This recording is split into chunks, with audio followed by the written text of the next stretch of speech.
किसी भी गवर्नमेंट एई या जेई के एग्जाम तो हर कोई करना चाहता है, लेकिन सही तरीका क्या है, या फिर इस बात को ऐसे करूं कि टॉप 50 टॉपिक्स अगर कोई बता दे पूरे सिविल इंजीनियरिंग के सारे सब्जेक्ट में से, तो मजा क्यों नहीं आ जाएगा। ठीक है, तो इस वीडियो में हम लोग बात करने वाले हैं ऐसे टॉप 50 टॉपिक्स के बारे में जो एग्जाम में पिछले 10 से 15 सालों से रिपीट होते हुए आए हैं।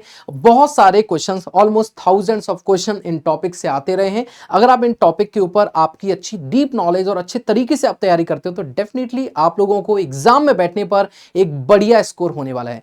तो इस वीडियो में हम लोग बात करेंगे top 50 topics for all India AE JE exams for civil engineering. चलिए, तो सबसे पहले हम लोग बात करेंगे यहां पे कि आप लोग मुझे टेलीग्राम चैनल पे फॉलो कर सकते हैं। My personal Telegram channel Devesh sir PW, इस तरीके का फोटो होगा, आप यहां पे जाके मुझे फॉलो कर सकते हैं। चलिए हम लोग शुरू करेंगे। सबसे पहले यहां पे पहला सब्जेक्ट जिसका नाम है स्ट्रेंथ ऑफ मटेरियल। अब स्ट्रेंथ ऑफ मटेरियल के अंदर यहां पे देखें सबसे पहला टॉपिक है प्रॉपर्टीज ऑफ द मटेरियल, जैसे कि ब्रिटलनेस हो गया, डक्टिलिटी होगी, इसकी मैलिबिलिटी होगी, आपके पास स्ट्रेस क्या है, स्ट्रेन क्या है, प्रूफ रेजिलियंस क्या है, ये सारे आपको पता होने चाहिए कि डेफिनेशन से क्वेश्चंस बहुत सारे पूछे जाते हैं। Then SFD and BMD, shear force diagram and the bending moment diagram, अलग अलग टाइप के बीम का एसएफडी और बीएमडी कैसे बनता है, उनका शेप क्या होता है, ये क्वेश्चन पूछे जाते हैं। फिर कॉम्प्लेक्स स्ट्रेस एंड स्ट्रेन, या फिर इसको हम लोग प्रिंसिपल स्ट्रेस और स्ट्रेन कहते हैं, यहां से भी काफी सारे क्वेश्चंस बनते हैं। और एक है डिफ्लेक्शन ऑफ बीम, मतलब कि अलग अलग कंडीशंस में बीम के अंदर या अलग अलग लोडिंग कंडीशन में अलग अलग टाइप ऑफ बीम के अंदर जो डिफ्लेक्शन होता है उनके रिजल्ट क्या होते हैं, डायरेक्ट उनकी वैल्यूज आपसे एग्जाम में पूछी जाती हैं। तो ये टॉपिक्स आपके बहुत आते हैं। अगर यहाँ पे मैं ज्यादा इंपॉर्टेंट की बात करूं तो ज्यादा इंपॉर्टेंट आपके पास में यहाँ पे ये वाला टॉपिक बहुत इंपॉर्टेंट है, या फिर डिफ्लेक्शन ऑफ द बीम, यहां से बहुत सारे क्वेश्चंस, और एक तीसरा ये वाला टॉपिक बहुत ज्यादा इंपॉर्टेंट है। चारों टॉपिक्स काफी ज्यादा इंपॉर्टेंट है, लेकिन ये 3 टॉपिक और भी ज्यादा इंपॉर्टेंट है। नेक्स्ट सब्जेक्ट की बात करेंगे, that's theory of the structure. अब थ्योरी ऑफ स्ट्रक्चर में जैसे पहला टॉपिक है आपका इंडिटर्मिनेसी। इंडिटर्मिनेसी या फिर कहोगे डिटर्मिनेट और इंडिटर्मिनेट स्ट्रक्चर, इसमें आप लोग जितने भी टॉपिक्स हैं, जो भी अलग अलग, जैसे चाहे वो आपका फ्रेम है, चाहे वो आपका ट्रस है, या फिर आपका एक बीम है, उन सभी के अंदर आपको इंडिटर्मिनेसी निकालना आना चाहिए। ठीक है, काइनेमेटिक इंडिटर्मिनेसी में आना चाहिए आपको, बहुत अच्छे तरीके से सारी चीजें आपको पता होनी चाहिए। ट्रस के बारे में बात करूंगा तो ट्रस के अंदर आप अलग अलग पॉइंट के ऊपर फोर्स निकालना आपको आना चाहिए। ट्रस से भी काफी क्वेश्चन आ जाते हैं, कई बार टफ लगते हैं, लेकिन प्रैक्टिस अच्छी करोगे तो फायदा होगा। देन आईएलडी मतलब influence line diagram. Influence line diagram चाहे वो आपका शेयर फोर्स के लिए बनवा रहा है, ठीक है, या फिर आपके लिए रोल, सबसे ज्यादा क्वेश्चन आते हैं रोलिंग लोड्स के लिए आईएलडी निकालने का, और इसके कुछ डायरेक्ट स्टेटमेंट वाले क्वेश्चंस। उसके बाद में एसडीएम मतलब स्लोप डिफ्लेक्शन मेथड और मूवमेंट डिस्ट्रीब्यूशन मेथड। हालांकि जो आपके पास में डिफ्लेक्शन निकालने के और भी मेथड्स हैं, ठीक है, या फिर इस तरीके के और भी मेथड्स हैं, लेकिन स्लोप डिफ्लेक्शन मेथड और मूवमेंट डिस्ट्रीब्यूशन मेथड, ये 2 बहुत ज्यादा इंपॉर्टेंट मेथड है, इनके ऊपर आप फोकस करिएगा। तो 2 सब्जेक्ट हमारे कंप्लीट हो चुके हैं। इनमें से सबसे ज्यादा जो क्वेश्चन आते हैं वो इंडिटर्मिनेसी और ट्रसेस में से ज्यादातर क्वेश्चन आपको देखने को मिलते हैं, पिछले सालों में भी मिले हर एक एग्जाम में, चाहे वो जेई का हो चाहे एई का। देन उसके बाद हम लोग बात करेंगे रेनफोर्स सीमेंट कंक्रीट आरसीसी के बारे में। यहाँ पे बेसिक्स ऑफ एलएसएम और डब्ल्यूएसएम के काफी क्वेश्चंस पूछे गए पिछले सालों में, मतलब कि एलएसएम और डब्ल्यूएसएम का कहां से उत्पत्ति हुई, कहां से जन्म हुआ, कौन से ईयर में कौन सा आईएस कोड लॉन्च किया गया, कौन इंट्रोड्यूस किया गया, उसके बाद में एलएसएम और डब्ल्यूएसएम के बीच में क्या डिफरेंशिएशन है, उनके ऊपर क्वेश्चंस आते रहे। देन उसके बाद limit state of collapse. Limit state of collapse के अंदर जो 4 पार्ट आपके पास में होते हैं, जैसे कि आपका limit state of collapse of the compression, उसकी शियर हो गया, आपका टॉर्जन हो गया, और आपका फ्लेक्सर, इन चारों के ऊपर क्वेश्चंस आपके हमेशा आते रहे हैं, और इसके ऊपर भी बेसिक क्वेश्चंस भी बनते हैं, और उनकी डिजाइनिंग के ऊपर भी। देन डिजाइन, अब जैसे आईएस कोडल प्रोविजन है, ये आपका स्पेशली आईएस कोडल प्रोविजन के बारे में बात की जा रही है। तो आईएस कोडल प्रोविजन में आप लोग बीम का, चाहे वो स्लैब का हो, ठीक है, या फिर आपके पास में कॉलम का हो, फुटिंग का, इनके सारे आईएस कोडल प्रोविजन आपको पता होने चाहिए। कौन सा आईएस कोड? IS code 456/2000। और उसके बाद में है प्री स्ट्रेस कंक्रीट। अब प्री स्ट्रेस कंक्रीट में the basics of the pre stress, logic behind the pre stress, conceptual clarity behind the PSC, pre stress क्यों इंट्रोड्यूस किया गया, आरसीसी होने के बावजूद भी क्यों इंट्रोड्यूस किया गया, या फिर प्री स्ट्रेस के आपके टाइप्स कितने होते हैं, जैसे pre tensioning, post tensioning. Then उसके बाद में इनमें कौन सी ग्रेड इस्तेमाल की जाती है, कौन से स्टील की ग्रेड और कौन से आपके पास में कंक्रीट की ग्रेड इस्तेमाल करते हैं, ठीक है। पीएससी के अंदर आप कितने अलग अलग मेथड से आप प्री स्ट्रेस डेवलप कर सकते हो, फ्रेसिनेट मेथड होता है, ठीक है, आपका केबल मेथड्स होते हैं, तो उनके बारे में क्वेश्चन पूछा जाएगा। टेंडन क्या होता है आपके पास, ठीक है, या केबल और टेंडन में क्या डिफरेंस है, मिनिमम और मैक्सिमम वैल्यूज, इसकी परमिसिबल वैल्यूज, उसके बाद प्री टेस्ट के लॉसेस के बहुत सारे थ्योरीज हैं, बहुत सारे आपके फॉर्मूलाज हैं, उनके ऊपर आए हुए न्यूमेरिकल, छोटे छोटे न्यूमेरिकल, उनमें बहुत सारे क्वेश्चन आपसे बनते हैं। तो आपको ये 4 बेसिक टॉपिक आपको पता होना चाहिए। हालांकि आरसीसी एक बहुत ही ज्यादा इंपॉर्टेंट सब्जेक्ट है, ठीक है, जहां पे लगभग अगर एसएससी जेईई की बात करें तो 10 से 12, और यदि किसी और एग्जाम की बात करें तो ऑलमोस्ट आपके 9 से 10 क्वेश्चन बन जाते हैं।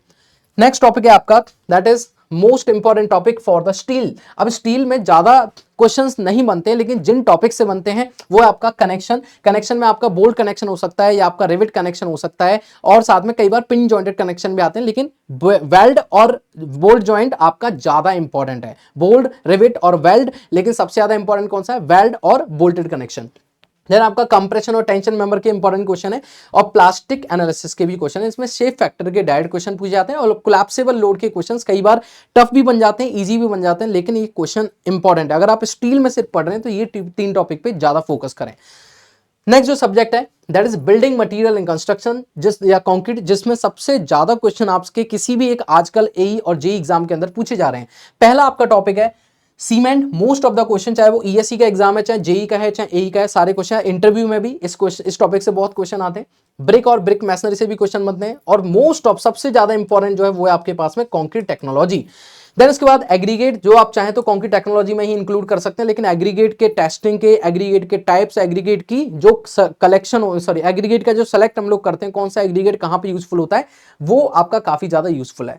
देन टिम्बर और पेंट, यहां से भी आजकल क्वेश्चन बनने लगे हैं। तो अगर आप बीएमसी भी पढ़ रहे हैं, हालांकि बीएमसी बहुत बड़ा है, लेकिन अगर आप इंपॉर्टेंट टॉपिक की बात करेंगे तो cement, brick, brick masonry, concrete technology, aggregate, timber और पेंट। मैं इसमें एक और टॉपिक ऐड करना चाहूंगा जिसका नाम है स्टोन, ठीक है, जिसका नाम है स्टोन। ओके, तो ये टॉपिक आपको पढ़ने होंगे। नेक्स्ट टॉपिक की बात करूंगा दैट इज सॉइल। तो सॉइल के अंदर specially 3 phase 2 phase diagram, basic classification of soil, इसी के अंदर सब आ जाता है, ठीक है। इसके अंदर बहुत सारे फॉर्मूलाज आपको पता चल पाते हैं, जैसे पोरोसिटी का फॉर्मूला, या फिर वॉइड रेशियो का फॉर्मूला, वाटर कंटेंट क्या होता है, एयर कंटेंट क्या होता है, सब कुछ आपको पता लगता है। देन इफेक्टिव स्ट्रेसेस और permeability, consolidation, shear strength of soil and foundation, जिसमें शैलो और डीप फाउंडेशन काफी इंपॉर्टेंट है। बेसिक क्वेश्चन भी यहां से बन जाते हैं। चलिए, नेक्स्ट आपका जो सब्जेक्ट है जैसे हाइड्रोलॉजी और इरिगेशन। हालांकि इसमें काफी डीप है, काफी इंटरेस्टिंग सब्जेक्ट है, लेकिन फिर भी water requirement of the crop, इसके अंदर ड्यूटी क्या होता है, डेल्टा क्या होता है, क्या रिक्वायरमेंट है, क्रॉप कितने टाइप की होती है, हर एक कौन सी क्रॉप कौन से सीजन के अंदर हमें उगानी चाहिए, एक बहुत सारे क्वेश्चंस, बेसिक क्वेश्चंस बनते हैं, जिससे आपकी जनरल नॉलेज भी बढ़ती है और साथ में एग्जाम में एक अच्छा परफॉर्मेंस कर पाओगी। रन ऑफ एंड हाइड्रोग्राफ, यहां से काफी क्वेश्चंस बने। रन ऑफ और हाइड्रोग्राफ से तो काफी ज्यादा क्वेश्चन बनते हैं, पिछले सालों में भी कई क्वेश्चन अपने देखे हैं। देन उसके बाद कैनाल, तो कैनाल के ऊपर आप कैनाल की डिजाइनिंग के बारे में डिस्कशन कर सकते हो, स्पेशली इसकी डिजाइनिंग थ्योरी जैसे कि कैनेडी थ्योरी और लेसी थ्योरी के बारे में भी अच्छा खासा डिस्कशन हो सकता है, ठीक है, यहां से क्वेश्चन ज्यादा बनते हैं। देन उसके बाद है आपका हाईवे। तो हाईवे इंजीनियरिंग में 2 मेन इंपॉर्टेंट टॉपिक्स हैं, पहला है आपका ज्योमेट्रिक डिजाइन और दूसरा आपके पास में पेवमेंट डिजाइन। इन दोनों के बेसिक क्वेश्चंस, इनकी टर्मिनोलॉजी, इनके फॉर्मूलाज और यहाँ पे जो बेसिक स्टैंडर्ड डेफिनेशंस हैं वो आपसे ज्यादा पूछी जाती हैं, और छोटे छोटे न्यूमेरिकल जो कि डायरेक्टली फॉर्मूला बेस्ड है वो क्वेश्चन आपसे ज्यादा पूछी जाएंगे। उसके बाद में आपका सर्वेइंग के अंदर, क्योंकि सर्वेइंग एक अच्छा खासा वेटेज वाला सब्जेक्ट है, इवन ये काफी इजी सब्जेक्ट भी है, तो लीनियर मेजरमेंट जिसमें हम लोग स्पेशली चेन सर्वे के बारे में बात कर रहे हैं, ठीक है। उसके बाद में एंगुलर मेजरमेंट जिसमें मैं आपको कंपास के बारे में बात कर रहा हूं, तो यहां पे डायरेक्टली लीनियर मेजरमेंट में से जो आपके करेक्शन वाले क्वेश्चंस हैं, एरर वाले क्वेश्चंस हैं, या फिर बेसिक इंस्ट्रूमेंट के क्वेश्चंस काफी ज्यादा आते हैं। देन उसके बाद एंगुलर मेजरमेंट में कंपास सर्वे के अंदर आपकी बियरिंग वाला क्वेश्चन, जैसे कि आपके पास में फोर बियरिंग क्या है, बैक बियरिंग क्या है, ये सारे टॉपिक्स, और आपके पास डेक्लिनेशन क्या होता है, डेक्लिनेशन एंगल कैसे निकाला जाता है, ठीक है। उसके बाद में एक्सटर्नल एंगल, इंटरनल एंगल क्या होते हैं, और काफी सारे एरर्स को रिमूव कैसे किया जाता है कंपास सर्वे के अंदर, ये आपसे पूछा जाएगा यहाँ पे, ठीक है। देन उसके बाद यहाँ पे डिप क्या होता है, ये भी आपका एंगुलर मेजरमेंट में पूछा जाएगा। थियोडोलाइट के काफी सारे क्वेश्चंस आते हैं, थियोडोलाइट की डिजाइनेशन के बारे में, थियोडोलाइट के डायग्राम में से काफी क्वेश्चंस आते हैं, थियोडोलाइट के यूज में से क्वेश्चंस आते हैं, और थियोडोलाइट या कंस्ट्रक्शन आप बोल सकते हो कि थियोडोलाइट का कंस्ट्रक्शन कैसे किया जाता है, मार्केट में कैसे परचेज करोगे, किस नाम से या किस के आधार पर आप परचेज करते हो, और यहां से काफी सारे क्वेश्चन चाहे वो लाइन ऑफ कॉलिमेशन है, लाइन ऑफ साइट है, ऐसे क्वेश्चन बनते हैं। देन उसके बाद टैक्योमेट्री, तो थियोडोलाइट का ही एडवांस वर्जन होता है टैक्योमेट्री। अब टैक्योमेट्री हिली एरियाज पर अगर आप लोग क्या कर रहे हैं, अगर आप लोग सर्वे कर रहे हैं तो वहां पे आप टैक्योमेट्री का इस्तेमाल करते हैं। इसमें भी स्टाडिया एरिया की वैल्यूज पूछी जाती हैं, या फिर आपसे एडिटिव कांस्टेंट या फिर आपका एक तो एडिटिव कांस्टेंट होता है, एक होता है मल्टीप्लाई कांस्टेंट, तो वो सारे वैल्यूज आपसे पूछी जाती हैं, कैसे किया जाता है, और साथ के साथ इसमें भी आप लोग साइड पे कैसे काम करते हो ये क्वेश्चन आपसे पूछे जाते हैं। दैट इज में सबसे इंपॉर्टेंट जो टॉपिक है और सबसे बढ़िया जो क्वेश्चन बनते हैं न्यूमेरिकल जो बन पाते हैं वो सबसे अच्छे बन पाते हैं लेवलिंग के ऊपर, तो ये भी एक बढ़िया टॉपिक है।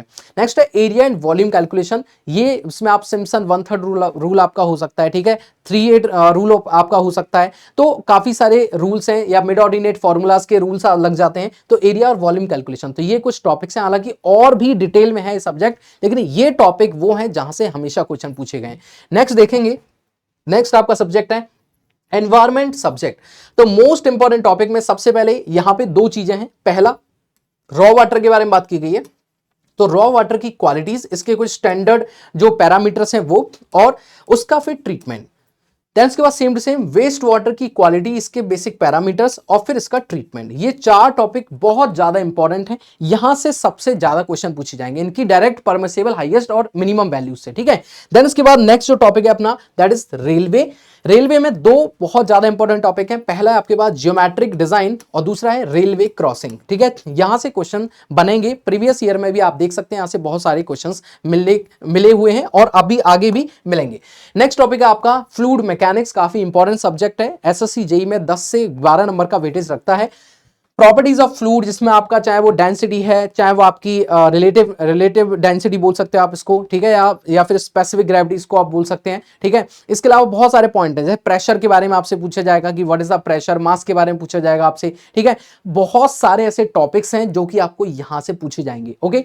प्रॉपर्टीज ऑफ द फ्लूइड से, जैसे टाइप ऑफ फ्लूइड, रियोलॉजी के बारे में डिस्कशन होगा, टाइप ऑफ फ्लूइड्स में बिंगम फ्लूइड हो सकता है, स्यूडोप्लास्टिक, थिक्सोट्रोपिक, डाइलेटेंट फ्लूइड, तो ये पूरा का पूरा यहां पर चलेगा, ठीक है। किसके अंदर, प्रॉपर्टी ऑफ द फ्लूइड, जैसे कैपिलरी इफेक्ट का क्वेश्चन बहुत सारे आते हैं, सरफेस टेंशन के क्वेश्चंस बहुत सारे बनते हैं। देन उसके बाद हाइड्रोस्टैटिक प्रेशर की अगर मैं बात करूंगा, तो हाइड्रोस्टैटिक प्रेशर में आप लोगों से मैनोमीटर्स पूछे जाएंगे, मैनोमीटर के ऊपर बहुत सारे क्वेश्चंस बनते हैं, न्यूमेरिकल भी बनते हैं। उसके बाद में बैरोमीटर हो गया, मैनोमीटर मतलब प्रेशर मेजरिंग डिवाइसेस के ऊपर, प्रेशर के ऊपर, पास्कल लॉ के ऊपर। देन उसके बाद में इसी टॉपिक के अंदर आप अगर बॉडीज फ्लोट कर रही हैं या बॉडीज आपकी क्या कर रही हैं, सबमर्ज कर रही हैं, या फिर आपकी जो बॉडीज हैं वो पूरी तरीके से डूबी हुई हैं पानी में, तो उन पे कहां पे किस पॉइंट पे कौन सा प्रेशर लगेगा, इसके बारे में भी काफी ज्यादा बढ़िया डिस्कशन इसमें होता है, ठीक है, क्वेश्चंस बनते हैं। उसके बाद काइनेमेटिक्स, तो काइनेमेटिक, स्टैटिक और डायनेमिक 3 तरीके का फ्लो हम लोग करते हैं। काइनेमेटिक में आप वेलोसिटी वगैरह इनके बारे में ज्यादा डिस्कशन करते हो, और डायनेमिक्स के अंदर आप फ्लो के साथ साथ में जो फ्लो होता है, फ्लो की भी स्टडी कर रहे होते हो, और साथ के साथ उस पर लगने वाले फोर्सेस की भी स्टडी कर रहे होते हो। देन मॉडल एनालिसिस में आपका रिले मेथड और बकिंगम मेथड से क्वेश्चंस आते हैं, जिनमें आपसे डायमेंशन पूछे जाते हैं, और कुछ डायमेंशनलेस नंबर जैसे weber number, Mach number, fraud number, इनके क्वेश्चंस, इनके फॉर्मूलाज डायरेक्टली पूछे जाते हैं। फिर ओसीएफ ओपन चैनल फ्लो, जिसमें आपका हाइड्रोलिक एनर्जी लाइन जो होती है या फिर एचजीएल लाइन होती है, तो यहाँ पे ओसीएफ ओपन चैनल फ्लो में फ्लो जो है वो किस तरीके से आपका डील किया जाएगा, वहां से क्वेश्चंस बनते हैं। लास्ट में एचएम के स्पेशली यहाँ पे जो क्वेश्चन बनते हैं वो बनते हैं टरबाइन से क्वेश्चन। टरबाइन एक बहुत ही इंपॉर्टेंट टॉपिक है, यहां से भी आपके अच्छे खासे क्वेश्चंस बन जाते हैं। तो फ्लूइड ज्यादा इंपॉर्टेंट है, जैसे फ्लूइड सर्वे, मैं आपको 4 सब्जेक्ट ऐसे बता रहा हूं, fluid subject, surveying, BMC, RCC और सॉइल, ये 5 ऐसे सब्जेक्ट हैं, इनको आप ध्यान से पढ़ें क्योंकि इनमें मैंने ज्यादा टॉपिक्स भी आपको बताएं, ठीक है। चलिए आगे बढ़ते हैं नेक्स्ट सब्जेक्ट की तरफ, जिसका नाम है एस्टिमेशन एंड कॉस्टिंग। आजकल इसका वेटेज काफी अच्छा खासा आने लगा है एग्जाम में, और बढ़िया सब्जेक्ट है, जिसमें सबसे ज्यादा जो क्वेश्चन बनते हैं आजकल वो वैल्यूएशन से बनते हैं, क्योंकि वैल्यूएशन में आपके बहुत सारे टॉपिक्स आ जाते हैं, ठीक है, चाहे वो सेल्वेज वैल्यू है, मार्केट वैल्यू है, बुक वैल्यू है आपकी, ठीक है, या फिर स्क्रैप वैल्यू क्या होती है, ये सारे क्वेश्चंस आपके कहां से बनते हैं, वैल्यूएशन से बनते हैं। फिर एस्टिमेशन से भी काफी सारे क्वेश्चंस आते हैं, एस्टिमेशन की बेसिक डेफिनेशन, एस्टिमेशन कैसे किया जा रहा है उसके क्वेश्चंस, बहुत कुछ है इस टॉपिक के अंदर।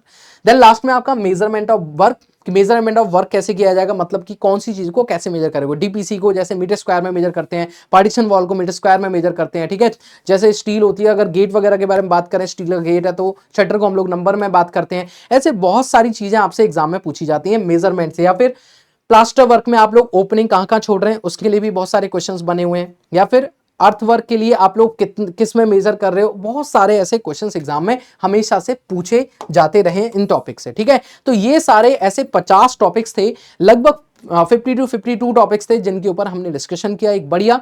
और ये ऐसे टॉपिक्स हैं, इनके बारे में डेफिनेटली अगर आप किसी एसएससी जेई एग्जाम या एई या जेई एग्जाम या फिर कोई भी एक इंटरव्यू में बैठना चाहते हैं तो आपको 100% इन टॉपिक्स के बारे में पता होना चाहिए, क्योंकि अगर आप एग्जाम में बैठते हो तो 60 to 70% जो मार्क्स हैं वो आपको इन्हीं टॉपिक से देखने को मिलेंगे। आप पुराना डेटा भी उठा के देखेंगे तो आपको ये महसूस होगा कि एक्चुअली में ये वो पॉइंट है जहां पे हम लोगों को बेसिक सिविल इंजीनियरिंग के बारे में पता चल पाता है। ठीक है, तो मैं बस इतना ही कहना चाहूंगा कि अगर नेक्स्ट वीडियो आप मेरे साथ कनेक्ट होना चाहते हो तो नेक्स्ट वीडियो में मैं ये बताऊंगा कि पिछले 10 सालों में ऐसे कौन से क्वेश्चन हैं हर एक सब्जेक्ट से जो 10 से भी ज्यादा बार रिपीट हुए हैं। अगर आप भी ये चाहते हैं so know me in the comment box, और कमेंट बॉक्स में आप जरूर बताइएगा कि क्या आपको इन 50 टॉपिक्स के बारे में पता है। सो मिलेंगे हम लोग एक और नेक्स्ट वीडियो के अंदर, तब तक के लिए thank you so much, take care, bye bye.